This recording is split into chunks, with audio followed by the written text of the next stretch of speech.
si attorney. Thank you for watching, attorney. And Jojo Gabinete, thank you for watching. Very touching daw to, ha? Natutuwa sila. Eh, lahat tayo dadaan sa ganitong buhay. Tatay Frankie, magandang gabi po. Magandang gabi po. Taga saan po kayo? Dito sa Caloocan, sa Kamarin. Kamarin po. Ilan po ang anak nyo? 4 po. 4. Ilang taon na po kayo nagsasama ng nanay? 51 years. 51 years? Okay, so... Sakto ngayon. Ha? Sakto ngayong taon. Ngayong buwan. Ngayon araw? Oo. Wow! Happy anniversary! 51 years po. Congratulations po, tatay. Sige po, pakilala niyo po si nanay. Pinakilala ko, pinakamamahal kong Mrs. Prissy Kale. Nanay Presi, magandang gabi po. Hello, Will. Lapit na po dito. Si Nanay Presi, yan. Lapit na po kayo kay Tatay Frankie. Tatay Frankie, ano po ba ang trabaho niyo dati? Dati sa UST Hospital, laundry machine mechanic. Laundry. Laundry machine mechanic. Ganun po. Ngayon, nung nag-college na yung mga anak ko sa UST, hindi kasi yung sweldo, nagpunta na ako sa labas. Saan? Trabaho ko sa Saudi. Bali, Saudi siyam na kayo? taon, oo. Ano po yung trabaho niyo sa Saudi? Ganon din, laundry machine mechanic, pero sa MODA, Ministry of Defense, sa military. Ganun po. So, 9 years. Oo. Okay. Buti po yung nasali kayo dito, nadalo kayo dito. Sa kawa ng Diyos, nakuha naman isang beses lang nagpunta dito, pero sa awa ng Diyos, Natanggap natanggap kayo. agad. Nanay, magandang gabi po sa inyo. Magandang gabi po, Will. Bumati muna po kayo. Magandang gabi po lahat ng mga nandito sa audience. 51 years po kayo ngayon. Happy anniversary. Opo, sir. Itong araw na ito.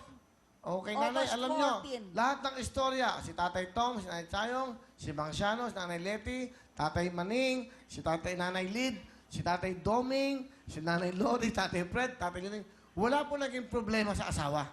Hindi ng babae, kaya tumagal ng ganong katagal ang kanilang pagkasama. Kayo po ba? Sir, itong asawa ko, babaero. Iba naman ang istorya nyo to. Opo. Okay. Bakit po kayo nagtagal ng 51 years kaya siya'y babaero? Sir, kasi mahalaga ang dangal at mahalaga ang kinabukasan ng aking mga anak. Dahil ang mga anak ko matatalino. Ilan po ang anak nyo? 4, sir. Huwag nyo, Willie na lang po. Anak, 4, Willie. Nanay Presi, paano nyo siyang nalaman babaero? Nahuli nyo ba? Opo, meron pang babae pumasok sa loob ng bahay namin madaling araw. Kasi may alaga akong aso na imported. Yung aso kong yan parang may pinag-aralan. Sino Alam po mo, yan? Magnanakaw ho yun.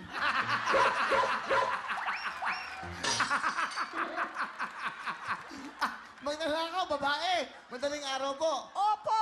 Ano ninakaw? Yung aso ko, sabi niya ganun sa akin, kahol ng kahol. 4:30 ng umaga, sir. Ngayon, sabi yung asawa ko, ginaganon niya silang dalawa.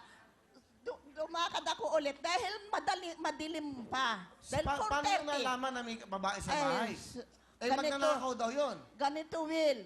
Nung lumapit ako sa kanila, mga isang hakbang na. Nandoon ako sa likuran nila. Nagyayakapan, naghahalikan.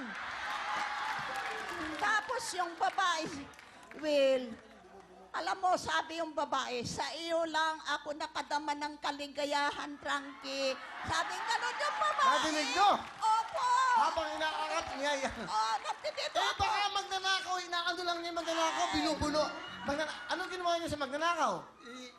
Pinabayaan ko lang magkuhan. Wala namang namanakaw sa akin dahil pobre ako eh. Wala. So, ninanakawan kayo. Kayo ninanakawan kayo ng lakas. Tapos, Tapos, nung nahuli yung babae, ano sabi nyo? yung pinagpag ko yung yero doon sa... Yero? Sa yero pa? Oo. Sabi, ganon, yung babae, bumitaw na doon sa asawa ko. Tapos, yung babae, sabi niya ganon, nakita niya ako sa likuran nila. Ano sabi? Tapos, yung babae, lumakad na ng ganon. Hoy, ilang taon ka na ba? Sabi ko ganon. Ewan ko, hindi ko alam. Sabi niyang ganon yung babae. Tapos nung ako pa ang binarangay yung babae. Pinabarangay pa kayo? Opo, dahil ako daw, naninirang puri. Tignan mo yung babae niya makapalang mukha. Ilang beses ba siyang nahuli? Ho, Ilang beses po niyo nahuli? ano, isang beses lang Sabi, kasi baka nagkataon, baka hindi naman siya yun. Kayo po ba yun? Maring hindi ho.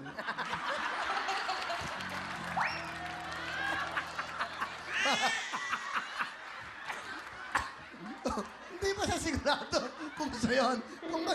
Kumbaga sa batas, di ba? Maaari. Sino kaya yung lalaking yun? Hindi ko alam po kung sino yun. Kaya hindi naman nakita kung sino yun. Tatanungin ko kayo, tutubo ba kayo babaero? Hindi naman ho eh. Lahat po ng babaero, sinungaling. Tama ka yan! Sinungaling! O ngayon, nanay, anong gusto niyo sabihin sa babae, sa lalaking ito, sa minahan niyo? Ang asawa kong ito, Tingnan niyo nung po. nanliligaw siya sa akin, Will, sabi niyang ganun sa akin, ba't ang hirap-hirap mong ligawan? Sabi niyang ganun sa akin. Siyempre, lahat daw ang liniligawan niyang babae, isang araw lang nakuha na raw niya. Oh, totoo po ba yan? Kasi yung mga babae naman lumalapit sa akin eh. Mga babae na pala lumalapit sa kanya, hindi niya kasalanan yun. Tapos, nung ano na... Natural lang yun. Yung babaeng lumapit eh. Natural. Tutkain mo.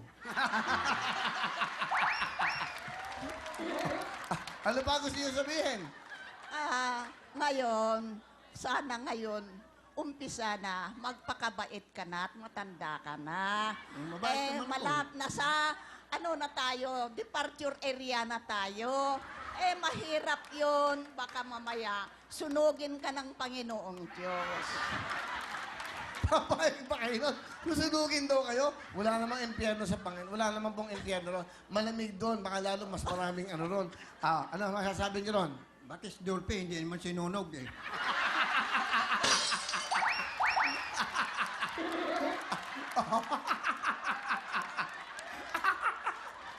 Okay, ano pa? Ibig sabihin, ngayon po ba, nagchichicks mo si tatay? Hindi na, sana hindi na. Hindi na. Hinihiling ko na huwag Nagalagan na. ako ng mga manok at saka aso. Asot, manok na lang. Okay, ano gusto niyo sabihin kinanay? Pinakamamahal pa ko pa rin siya hanggang ngayon. Hindi naman kami magtagal kung hindi ko siya minamahal. Ano nga, tumingi ba kayo ng tawad? Totoo ba lahat yun? O Wala, wala yun. Parang guni-guni lang niya yun. guni-guni niyo lang pala yun eh. Napatingin kayo sa doktor. Baka naman kayo may depression na nanay Presi. Bakit natatagpuan ko sila naghahalikan sa loob ng bahay? Wala, di totoo yun eh. Parang ano yun. Hinala lang yun. Tamang maling hinala. Ilan pala hinala nyo eh. Talagang sinungaling. Maitim. O ano? 51 years anniversary. Ano gusto niyo sabihin sa kanya? 51, ngayon araw. Siyempre, mahal na mahal ko pa rin siya. Hanggang ngayon. Habang buhay, mamahalin ko siya. Hindi na kayo, mangangako ba kayo? Hindi na kayo mag-chicks? Hindi na, ha? Hindi na. Matanda na ako eh. Ilan taon na po ba kayo? 75. Pero hindi na ba pwede? Pwede pa rin. Si Ana, ang ganda. Si Ana ba maganda? Maganda. Hindi naman hindi naman mapunta dito yun kung hindi maganda eh. Itong dalawang dancer ko, yan, dalawa. Oo, talagang maganda yan. Kung sakali na magde-date kayo, sinong gusto niyo sa dalawa? Silang dalawa, gusto ko. Okay!